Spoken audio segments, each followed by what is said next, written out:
Welcome to the Creative Play and Podcast Network. Join us as we share our favorite RPGs, one-shot games, tabletop games, reviews, and convention panels. Sit back and enjoy the show.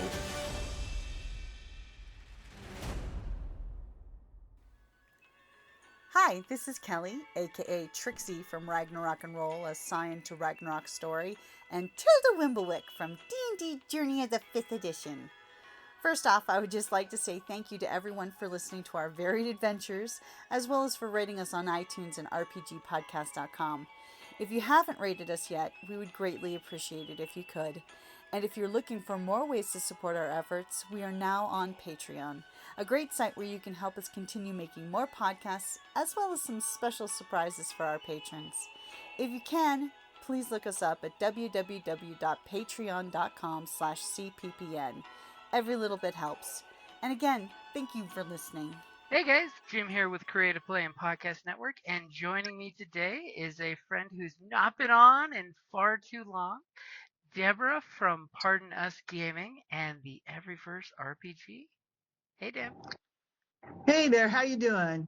I'm doing great. This August is #RPGaDay, and we're getting to talk all about our fun and geeky gaming goodness and all the things we love. And today is August the 16th, which is RPG that is quick to learn. I've got an honorable mention and a good pick for myself. And did you want me to go ahead and start, or would you like to start? Oh, no, you go ahead, please. Okay, so for my pick for the 16th is going to be Dragonbane RPG, because most of my gaming circle and group knows D&D, of whether it's AD&D all the way through 5th edition, and Dragonbane RPG is basically D&D but roll under. So if you've ever played any rendition of D&D, you can play Dragonbane. And I do think, number crunching wise, it's easier to know what the target number is, like in Cipher System or Numenera, which is one of my honorable mentions, but it's more crunchy. Of just, I have to roll a d20 and go under that number or less. So it makes it a really quick one for newbies to pick up in the game.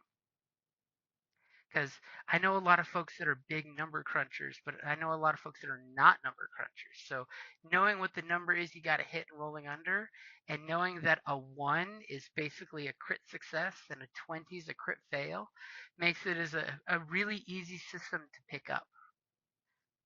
And quick to learn is definitely a good thing. So Debra, what are you gonna go for?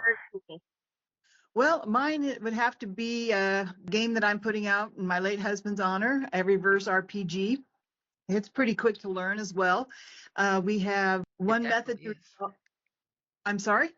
It definitely is quick to learn. Oh, thank you.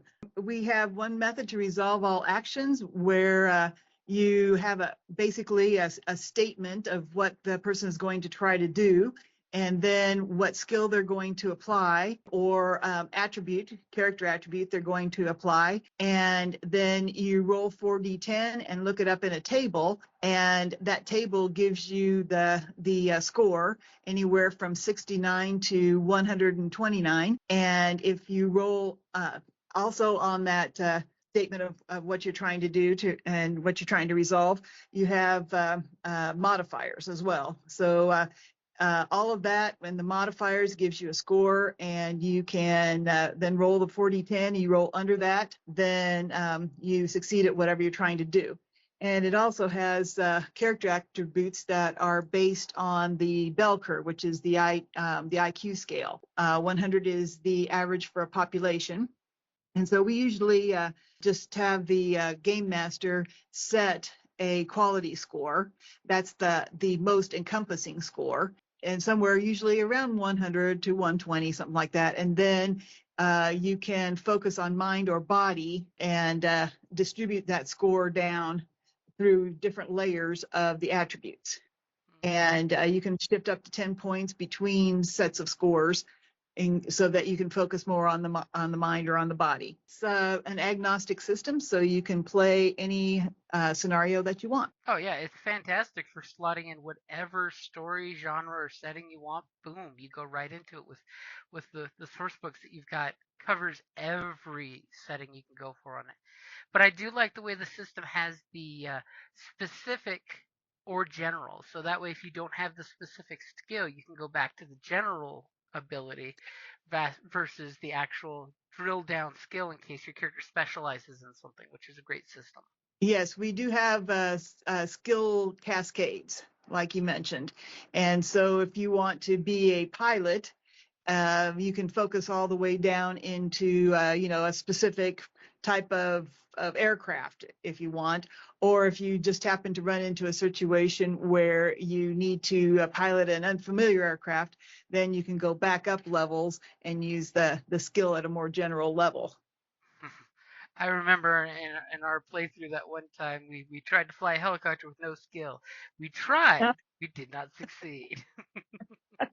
Yeah, you can always try, right? Yep, and it gives a great backdrop to the you can always try, pick a mind or body and go for something, whether it's are you sure you can do this? No, but we're gonna try. Indeed. That's how I feel like I've spent the last year in my job. Deb, you want to do this? Sure, I'll try. It's a good thing you have a great mind skill. That's all I'm saying. Yes, I think that I do still have a good mind skill. Yes, thank you. And so yes, I'm promoting it for, and finishing it up for my late husband, and he never got the chance to see it published when he was still alive before cancer took him. So I wanted to do it in his honor and get it out there because it's such good work. He did such an amazing job with it. Oh heck yeah. I mean and such, just like in the, you know, setting book, it gives you the options of here's a galaxy and here's a huge massive timeline of that galaxy. Where do you want to play?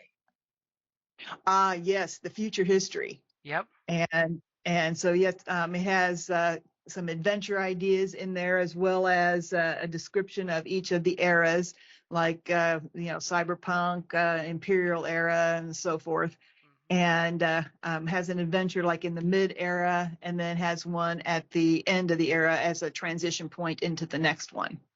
So yeah, he was very brilliant with that. Absolutely. So I'll totally hit you up for the plug of I know Drive Through RPG is a good place to pick up every verse RPG. Where else can folks find it? It's also on itch. And our website of www.ParDenUsGaming.com, if you go and look at the products available, then it will take you to either place. Mhm. And And I that's believe, uh, yes, and you can still get it on Amazon as well. and that's ParDenUs Gaming. Yes, it is. Yep, I love the name. Just gotta say, I love the Well, again, in my late husband's honor, as in PAR for Parizek and DEN for Den. name. But is there any honorable mentions you have for RPG a day? Honorable mentions. Wow. Um, like I said, I haven't played a lot of other systems. I would probably have to go with, a D&D early version or maybe a Traveler. I think that Traveler. there are still some folks out there doing the Traveler, with the set of black books and so Mhm. forth. And I know that when we would do some adventures, Den would use some of that as some of the source material that he was using for Oh yeah, building the world. I But joke. I just want to clarify that he didn't steal anything and put in the books. Hmm. That he would just use it for our local campaigns on Yeah, occasion. Traveler makes for great reference material. Yeah, I'm very envious of these folks who have had so much development, and I'm hoping to actually start building a world book too for ours. Awesome. But yeah, I thought Traveler was really good. Yeah, Traveler is very, very deep and in depth, and they put a lot of time into the material alone on that one. They apparently have a very good Reddit channel, but I'm not a big Reddit person, so I've No, nor am I. I haven't been out there in ages. I was doing the RPG channel, and I just don't have time to keep up with all of the different social media. I'm sorry to say. Yep, I try to focus on what I can and the stuff I can't. I have gamers and friends that I'm like, okay, so what's going on over there? Give me the skinny. Yes, absolutely. Ain't got no I'm time for that Reddit. Yeah, I try to keep up on Discord um, and not Twitter, as I like to call it, and uh, and some on Facebook. But I think I spend most of my time on Twitter, looking at the TTRPG community and seeing what they have out there. And it's pretty robust, even though a few people complain about the platform and some of the That's fine. content on the platform. Yep, because And it's always a mixed bag of nuts. yeah, then I have a hopefully building presence on Instagram. What is ParDen Us Gaming's Instagram channel? There are actually two. I think Facebook, when I had a social media manager for a while, I think when he started up, it created because you can use Meta Suite, Business Suite, and you can set things up in that on Facebook, and then it will connect to Instagram. So there's an Everyverse RPG page, and then there's an Everyverse.rpg page. And so I've been posting to both. All right, great. Hopefully, folks can find you over there and jump on the post chain, because the more we build community, which I'm totally going to drop, that's totally the prompt for tomorrow's, which is the engaging RPG community. Ah, very good. Yes. I really do like the community over on not Twitter. And well, I think X is a stupid name for it. I'm sorry. X is not the best name. No, it really isn't. And so I love that we can support each other, because trying to build these things is challenging, and it's good to know that there are people out there that are your tribe, basically. And you really do have to find your tribe, because once you do, then you know your people. And once you find your people, you can share ideas, you can share comments, you can share best practices to continue things. And Mm-hmm. community is like the important piece of RPGs, whether you're playing online or you're playing in person. It's a community game. It's not any one person's game when you're at the gaming table. It's the tribes, It's our Right. stories. Yeah, I love like that I can take one of my demo scenarios and have it play 10 places, and every story is different. It's even though I've got a plan in place and I got the notes, everybody, it's that table's a story. Mm-hmm. And it's been so cool to see that everywhere, from taking this to Gen Con and to the local game shops. And so, in fact, I'm continuing the story this afternoon at one of the local game shops, and very much looking forward to it. I hope you have an awesome game session. And Debra, thank you for joining us for RPG Day. And I hope I can get our schedules to work out so we can hook up for another session of RPG Day before the month is out. Oh, that'd be great. I would love that. All right. I'm going to go ahead and say that's probably a good place to wrap it up there and let you head off to your game session. And you have a great afternoon. Thank you so much. And you too. All right. See you around. Okay. Bye-bye. Bye. Thank you for listening to the Creative Play-In Podcast Network. If you enjoyed our show, please check out D&D Journey of the 5th Edition and Ragnarok Enroll a Scion Hero to Ragnarok Story. Also, check out our Patreon page for more content and behind-the-scenes things, as well as joining us for a one-shot game or two.